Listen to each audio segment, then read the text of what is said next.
Olá, meus queridos! Tudo bem com vocês? Estão preparados para mais uma aula de física? Nessa aula nós vamos falar sobre um breve histórico, uma introdução à gravitação e vai falar também sobre a história da astronomia. Vamos lá?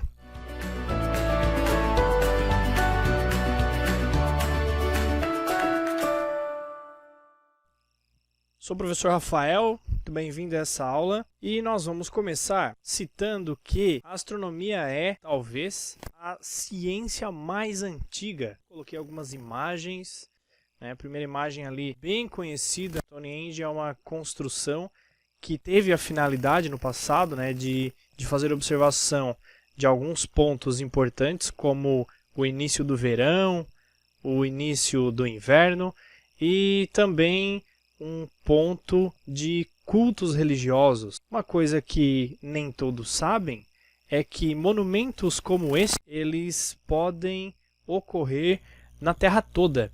Existem vários locais que têm estrategicamente posições, pedras, rochas, construções colocados para fazer a observação dos solstícios e dos equinócios. Então, aqui eu coloquei, que é um que está perto de nós, em Florianópolis, tem a Pedra do Frade, na Barra da Lagoa, que é uma montagem ali, né, que você consegue ver o nascer do sol no solstício de verão, exatamente no meio das pedras, se você se posiciona em uma outra pedra que está em formato de assento. E no solstício de verão você consegue ver o sol nascendo exatamente ali no meio.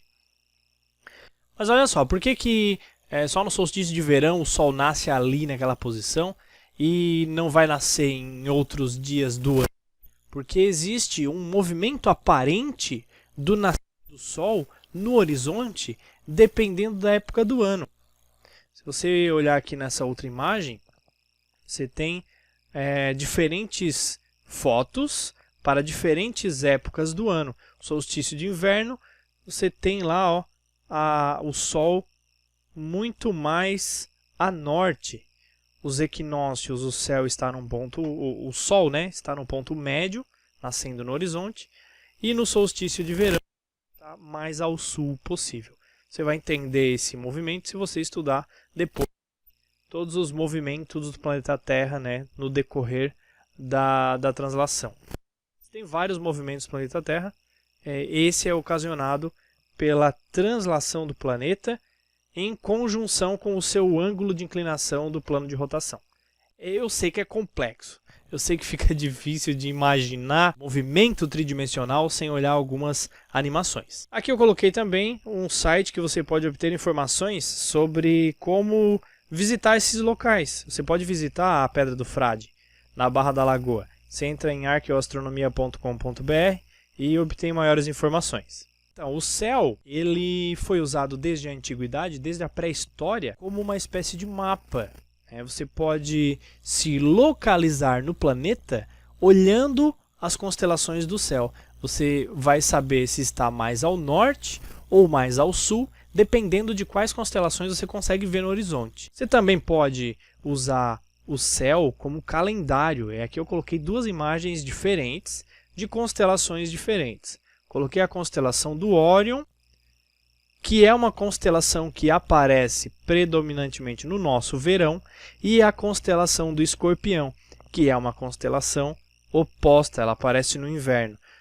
Depois, se você tiver curiosidade, você pode pesquisar a história do guerreiro Órion contra o Escorpião. É uma história bastante interessante da mitologia grega. Também foi utilizado como relógio a observação do céu. Veja bem, você tem movimentos planetários, você tem o movimento de rotação da própria Terra, e esses movimentos permitem que você possa medir o tempo. Nós medimos o tempo pelos movimentos celestes até hoje. Nós medimos o tempo de um dia a partir do movimento de rotação da Terra. A Terra completa uma rotação completa, nós dizemos que isso é um dia. A Terra completa uma translação ao entorno do Sol e nós chamamos isso de ano. Então é uma marcação de tempo também. Podemos usar o céu como relógio. Olha só, aquelas constelações da figura anterior não dava para identificar muito bem, né? Se você não conhece muito bem o céu, se você não é acostumado a fazer observações, você não vê qual é a constelação. Mas essas duas, Órion e Escorpião, são constelações muito tranquilas de identificar e de conhecer no céu. Aqui o desenho, né, a figurinha, com a posição das estrelas mais brilhantes, para a gente ver por que o Órion foi chamado de Órion. Tem a aparência de um guerreiro empunhando um arco, e o Escorpião tem a aparência de um escorpião, né? Sua cauda ali levantada e as 3 estrelas mais brilhantes da ponta ali com suas pinças, sua cabeça e suas garras, suas pinças. Outra coisa interessante de falar é que a astronomia, como a gente conhece hoje, nem sempre foi assim, nem sempre foi somente astronomia. Existia a astrologia associada à astronomia. Antes do conhecimento científico, antes do método científico como nós conhecemos na atualidade, não havia muita distinção entre o que era místico e o que era físico, o que era metafísico e o que era físico. Não havia essa distinção. Era todo um conjunto do corpo de conhecimento estudado junto. Então estudava-se a influência dos astros, da posição dos astros no céu na vida cotidiana do ser humano, e também estudava-se os movimentos celestes para tentar entendê-los, para tentar compreendê-los. Qual é a diferença então entre a astrologia e a astronomia? A astrologia, ela estuda que a posição relativa dos astros no céu influenciam a nossa vida cotidiana, influenciam a nós, seres humanos, aqui na Terra. Enquanto que a astronomia se preocupa em estudar e compreender os movimentos celestes. Aqui 2 imagens, né? Uma carta astrológica, uma figura que mostra, né, posições dos signos do zodíaco, que são constelações por onde passa uma linha que nós chamamos de eclíptica, e uma outra imagem que é a do lançamento de um ônibus espacial, que só foi possível graças ao desenvolvimento do estudo da astronomia. Então, hoje nós temos essa divisão, mas antes da Idade Média não havia essa distinção. Muitos astrólogos eram astrônomos e vice-versa. Eles estudavam as duas coisas, assim como a alquimia e a química andaram de mãos dadas muito tempo. Vamos entrar agora em alguns detalhes, né? A história da astronomia é muito vasta, mas eu vou falar sobre alguns modelos planetários mais importantes. Começando aqui com o modelo geocêntrico do Ptolomeu. Cláudios Ptolomeus, do século II d.C., ele teorizou, né, fez um modelo geocêntrico. O que esse modelo diz? A Terra, ela está no centro de todos os outros corpos que nós observamos no céu. Eles estão girando em torno da Terra. Pensa bem, faz sentido. Se você coloca como observador aqui na superfície da Terra e fica observando o movimento celeste, ficou observando os movimentos, você vai pensar, né? Você vai pensar aqui, você está aqui no planetinha, você está aqui em pé na Terra e você vê todos os dias acontecendo o fenômeno de Sol nasce lá no leste e se põe no oeste. O Sol nasce no leste, se põe no oeste. As estrelas, a mesma coisa. A Lua, a mesma coisa. Nascem no leste, se põe no oeste. Então, o que seria natural pensar? Seria natural pensar que quem se movimenta são os astros lá no céu, e não o próprio planeta. Então, esse é o pensamento do modelo planetário geocêntrico. Geo, Terra, cêntrico, no meio. Então, a Terra está no meio. Tem até aqui, na segunda figura, essa figura escura aqui embaixo, a representação de deferente. O que seria uma deferente? A linha que o centro de rotação do epiciclo faz em torno da Terra. Esse modelo de epiciclos e deferentes ele foi necessário explicar, porque na realidade, né, a gente sabe hoje que o modelo ele não era esse. Então, essa correção matemática precisou ser feita porque os planetas eles tinham um movimento que, se você rastreia o movimento do planeta no céu, né, os planetas visíveis a olho nu, você vê que eles estão progredindo e determinado tempo ele para de progredir, volta e aí depois ele continua progredindo novamente. Ou seja, O movimento do planeta no céu, o movimento aparente do planeta, ele é um movimento que faz essas voltinhas. E essas voltinhas são chamados no modelo geocêntrico de Ptolomeu de epiciclos, né? O planeta ele vai percorrendo a deferente fazendo esses epiciclos. Contrapondo esta visão, o modelo heliocêntrico de Nicolau Copérnico, já do século XVI, tá? Já do século XVI, por volta de 1500, ele vai trazer novamente a visão dos gregos de que o Sol está no centro do sistema solar e não a Terra. Desde a Grécia Antiga, já haviam teorias de modelos planetários geocêntricos e também de modelos planetários heliocêntricos. As duas visões existiam já na Grécia Antiga, mas devido à grande popularidade da física aristotélica e de o próprio Aristóteles concordar com o modelo geocêntrico, e depois, né, o Cláudio Ptolomeus ele formulou esse modelo que foi muito bem aceito pela comunidade científica e também pela comunidade religiosa da época, esse modelo ficou vigente do século II até o século XVI, quando entrou o modelo do Nicolau Copérnico, do modelo heliocêntrico, que coloca o Sol no centro do sistema, tá? E não a Terra. E aqui uma imagem que representa esse modelo, né? O Sol aqui no meio e os planetas orbitando em torno do Sol. Ele arruma alguns problemas aqui e cria outros. Quais são os problemas que ele arruma? Ele arruma os problemas de você criar os epiciclos. Não precisa mais de epiciclos, porque agora faz sentido o planeta dar uma retornadinha e depois continuar o seu movimento, já que eu vou considerar que existem planetas com órbitas mais internas aos da Terra e planetas com órbitas mais externas ao da Terra. Ou seja, se eu olho para o planeta no céu e comparo com o plano de fundo, com as estrelas lá longe, eu vou ver o planeta percorrendo uma trajetória e a própria rotação da Terra, a própria translação da Terra, aliás, vai fazer com que essa visão, em determinado momento, retorne. Tycho Brahe foi um excelente observador do céu que manteve vários registros. E no decorrer desses registros, né, ele construiu um observatório, trabalhou durante bastante tempo no observatório e nesse meio tempo apareceu um auxiliar, entrou um ajudante com ele, um aluno, um pupilo, que começou também a estudar. E este cara foi nada menos do que Johannes Kepler.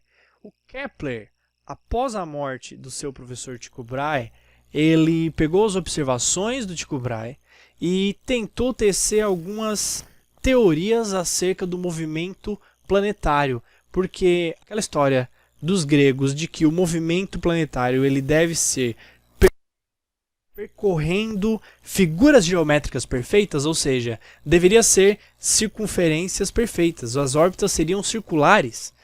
Mas o que Kepler descobriu? Que não é bem assim que funciona. Através das observações de Tycho Brahe, ele verificou que as órbitas elas não são círculos perfeitos, elas são elipses, elas são um pouco mais achatadas.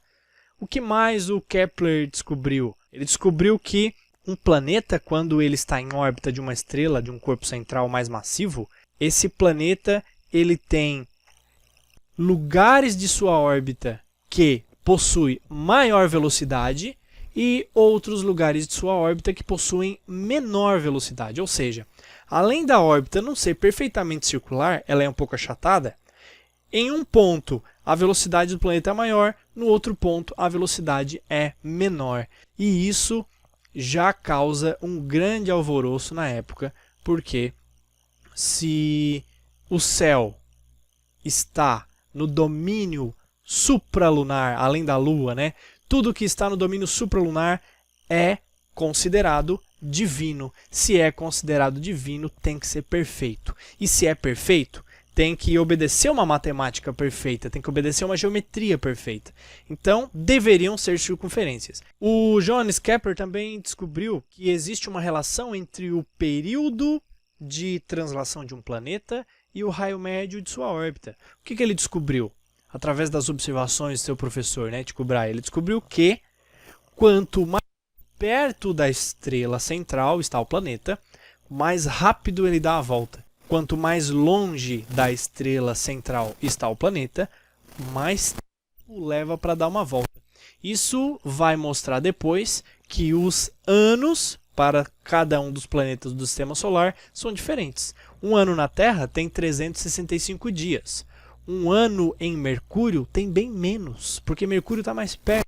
Um ano em Saturno leva muito mais tempo para acontecer do que um ano terrestre. E claro, eu estou dizendo aqui, estou falando ano como sendo a base de tempo que a Terra leva para dar uma volta completa em torno do Sol. E nós estamos considerando aqui o modelo heliocêntrico do Nicolau Copérnico. Depois do Kepler, vamos trazer essa figura, Galileu Galilei, muitíssimo importante aqui já no século XVII. O que Galileu Galilei fez de interessante? Ele fez vários estudos de mecânica de movimento e uma das contribuições mais importantes dele foi pegar a construção de um outro cara chamado Hans Lippershey. O Hans Lippershey trabalhava com lentes. O que ele construiu? Um tubo alongado com duas lentes refratoras. Essas lentes montadas no tubo permitem que você enxergue mais longe. Então ele construiu uma espécie de monóculo. Os caras do exército ficaram maravilhados porque eles poderiam enxergar o inimigo com mais precisão, enxergar além da capacidade dos olhos. O que Galileu fez? Galileu teve a ideia de usar essa construção, que foi feita por Hans Lippershey, teve a ideia de apontar para o céu, para observar melhor os objetos que estão no céu. Galileu observa que no entorno de Júpiter existem algumas luas. E ele fica observando durante alguns dias e verifica que essas luas estão em órbita em torno do planeta Júpiter. Ou seja, nem todos os corpos orbitam em torno da Terra. Outra coisa que ele observa com a sua luneta, ele apontou para o Sol. O que Galileu viu no Sol? Galileu viu manchas solares. Opa, manchas solares. Como assim o Sol tem manchas? Se o Sol está no céu, o Sol foi criado por Deus, ele é perfeito, ele não pode ter manchas. Então ele já começa também a questionar a visão de mundo, a visão religiosa sobre o cosmo. É isso aí, meus queridos. Para a aula de hoje, um breve histórico, tá? Vamos repassar aqui, sobre a história da astronomia. A astronomia foi muitíssimo importante para o estabelecimento do ser humano como ser que planta, tá? Por que houve essa necessidade aqui de observar os solstícios e equinócios? Pensa bem. Vamos pegar aqui essa imagem, do Órion e do Escorpião que determina verão e inverno. Se você tem o domínio da agricultura, se você consegue plantar, você vai plantar, obviamente, na época correta. Não faz sentido você plantar arroz, pode ser arroz, tem bastante no nosso município. Você planta arroz na entrada do inverno, não faz sentido nenhum. Porque plantas não gostam de frio. Em geral, as plantas gostam de um clima mais ameno, mais úmido. A planta gosta de água, gosta de luz, gosta de um clima mais tranquilo. A planta não gosta de ser castigada com geada. A planta não gosta de seca.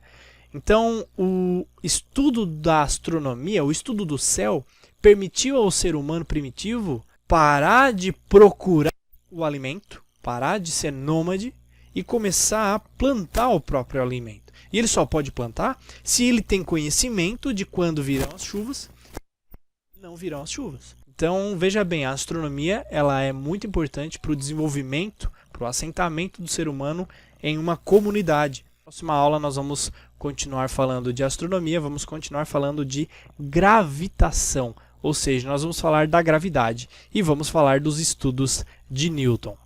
Um forte abraço para vocês, fiquem seguros e até a próxima aula. Valeu, até mais!